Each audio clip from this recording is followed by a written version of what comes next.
Hello, friends, family members, well wishes, yeah, in the United States and around the world. My name is Jacob Jasper Barnes III, and today is June 10th, 2016. Yesterday was June 9th, and it was my birthday. And that's exactly the reason why I've come today to produce this video for all of my friends, family members, and well wishers who took up time out of their busy schedule to reach out to me, extending warm greetings and best wishes on my birthday. Some of you did that by calling, some sent me text messages, some posted on my timeline. But however you do it, I must tell you today that I was very excited and I felt very appreciated. But that was not the most important thing. The most important thing was yesterday I had the opportunity to just sit quietly and have a very deep reflection on my life. My life in the sense of where I was yesterday, where I am today, and where I'm very hopeful of being tomorrow. And I reached the point of being very grateful to those people who have inspired my life along the way. I mean, those great heroes. When I say great heroes, I mean people like my late mother, Mrs. Mary Flo Barnes, who succumbed to death about 2 years ago. For those of you who knew her, who met her, who lived with her, you will agree with me that she was a very wonderful woman. She was a very loving person. She was a lady full of self-determination. She was an achiever and she was a go-getter. This was a woman who would go after anything that she believed she was entitled to. And I must admit that 90% of the time, if not 99% of the time, she really achieved her goals. And that's not the most important thing. Another good consideration was my mother was a woman with limited education. Or she was not educated, if you may want to say it like that. But very interestingly, in spite of her limited education, she was a woman who had very great value for education. She was a woman who knew and understood the power of education. And because she had that understanding, she did nothing less than ensuring that people like me today acquired very solid education that prepared me for the challenges of life. I'm very proud of my late mother, even though she has died and gone, but her spirit, her true spirit still lives in me today. I'm very grateful. May your soul rest in peace. To my loving father, Mr. Thomas Barnes. Thomas Barnes is one of the greatest and sweetest father you can ever find on earth. He's 85 years of age, still alive. He still lives with me in Philadelphia here. I'm very blessed to have my father. I wake up, I see him. My dad lived most of his life as a public servant. He worked intermittently as a police officer and as a military personnel. As a public servant, not in the United States, but in a third world country, Liberia specifically. You know what it means, underpaid. But it was very interesting because in spite of the very, very minimal income, my dad was very committed to ensuring that I had the best. He made sure I went to school and I went for the best. He made sure that along the way I obtained the best of education, great moral values. He instilled in me great discipline, of which I'm very proud, and I'm passing that on to my children, growing them or raising them to be very great man and woman. And another person, this person, John, my left Johnny, somewhere along the line. But they have been a very key factor. And that person is my loving wife. My loving wife, I met about 16 years ago. She's a very beautiful woman. Obviously, as a teenager, she was very, very beautiful. For those of you who lived in Liberia, you will understand that a young woman, very pretty young woman, who have had a lot, her way, than a man. But in spite of all of those opportunities, all of those things that were available to her disposal, when we met, she immediately connected with me. She knew that there was something about me that connected with her, and she immediately saw a future. Interestingly, she did not judge me based on my yesterday, because obviously we were never going to be husband and wife today, because I was a very broke person. But she saw the determination, and that was the key thing. She kept very committed. She kept by my side. She fought many battles, and today she's a winner. She never quit, because she understood one thing, one simple rule: a quitter never wins. And she understood that if she who have just quit one time, she who have never been a winner. Today, we are all winners. She got me, I got her. We are very happy. We got great children, children who inspire us. And we are very excited every morning when we wake up and see the beauty in the faces of our children. One last group of people I want to talk about, and they are my friends. And I'm going to split them into two separate groups.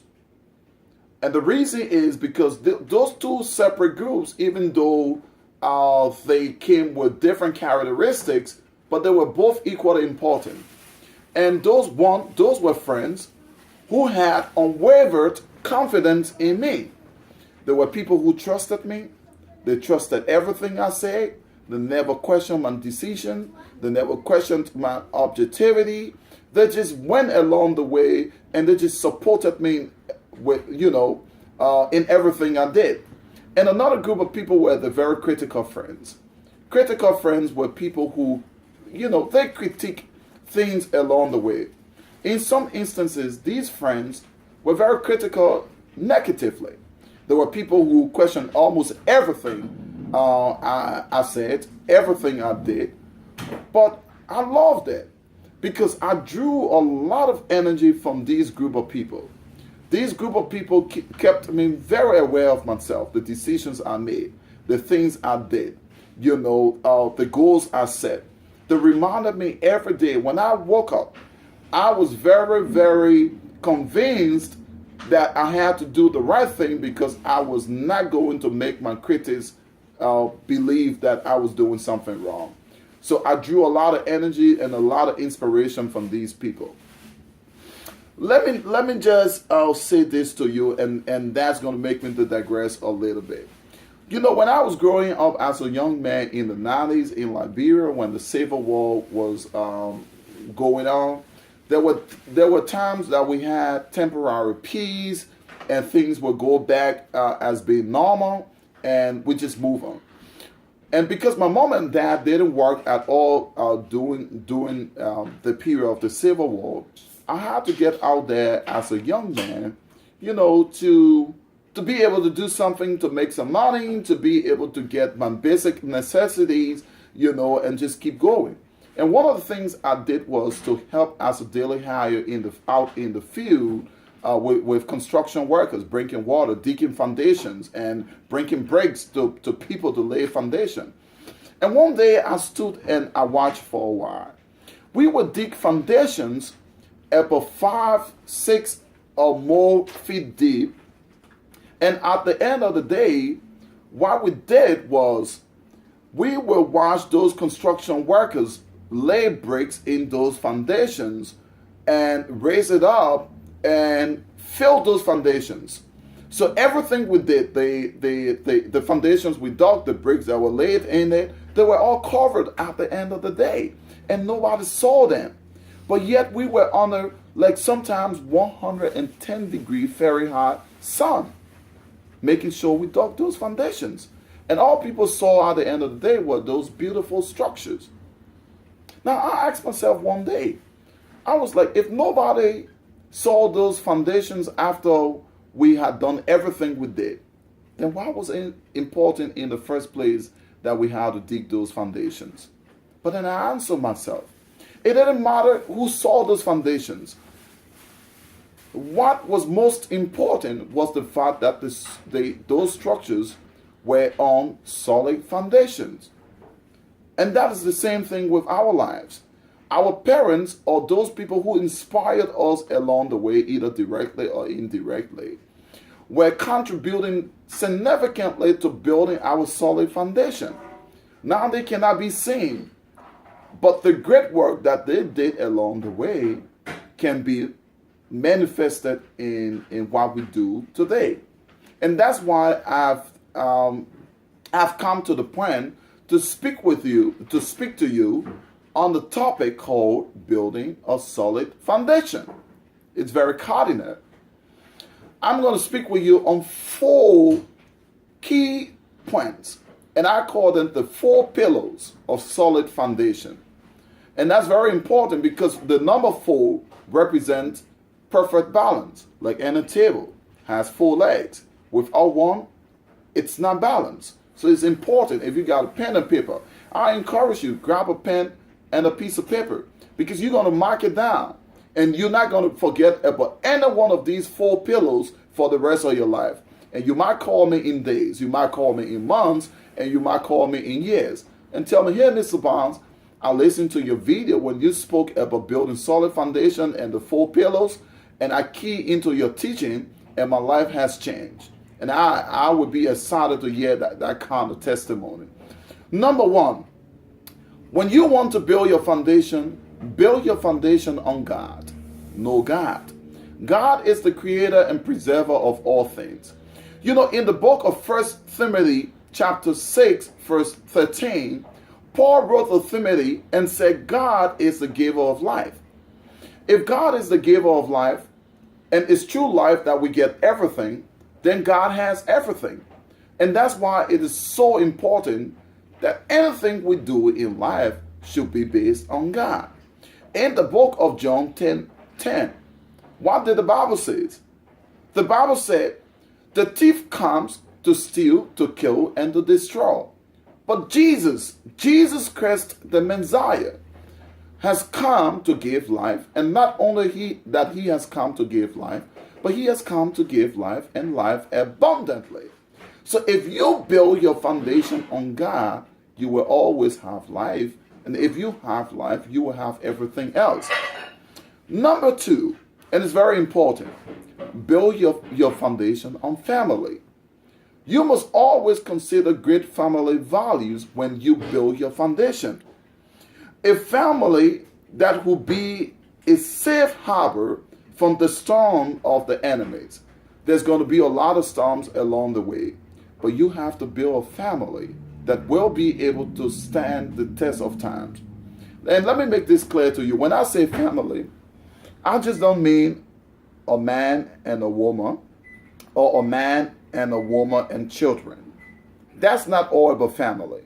It should be a family that is very functional. It should be a man and a woman and children, possibly if God has blessed your union with children.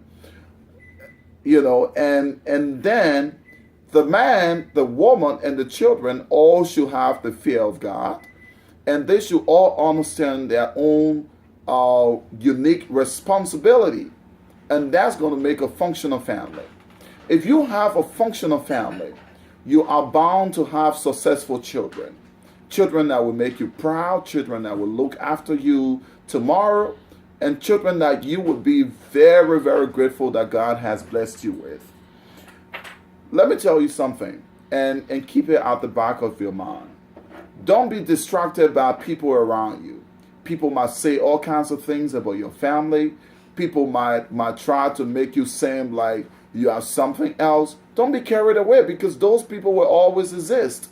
The Bible said it, even in the book of Psalm 23. The Bible said, thou preparest a table before me in the presence of my enemies. If there would be no enemies, God would have never spoken about preparing a table before you in the presence of your enemies. So it does not matter what the enemies who say about your family. Just understand that it is not what they say, it is what God says about you. Build your foundation around great family values. The Bible says, train up a child in the way that he should grow, and when he is old, he will not depart from it. Understand all of these fundamental teachings of the Bible, and it's going to help you through. 3, this is very important too. Build your family around education. The Bible also said in the book of Timothy, it says, study to show thyself approved unto God. The Bible understands that in order for you to show yourself approved unto God, you have to study. It's key. It's education. To study is education.